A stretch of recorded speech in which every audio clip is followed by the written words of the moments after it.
Welcome to Penrose Learning, where we make understanding easy. In this video, I will explain how to make beer with barley. First, we start with malting. Barley grains are steeped in water for about 1 to 2 days, allowing them to absorb moisture. Next, the grains germinate for 3 to 5 days, which activates crucial enzymes. Finally, kilning dries the malt and develops its unique flavors, preparing it for the brewing process. After malting, we move to mashing.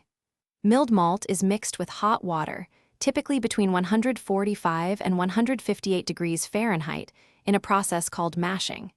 This allows enzymes to convert starches into fermentable sugars. Then, during lautering, the sweet liquid, known as wort, is separated from the spent grain solids, leaving us with the base for our beer.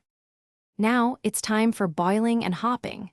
The wort is boiled vigorously for 60 to 90 minutes. This sterilizes the liquid and concentrates the sugars. Hops are added at different stages during the boil to impart bitterness, aroma, and act as a natural preservative. This step is crucial for the beer's final flavor profile and stability. Finally, we reach fermentation and conditioning. The cooled wort is transferred to a fermenter, and yeast is pitched in.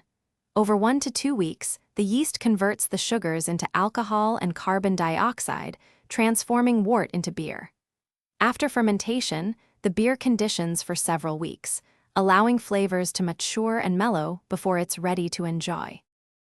Thanks for watching. If this was helpful, leave a like and consider subscribing. See you next time.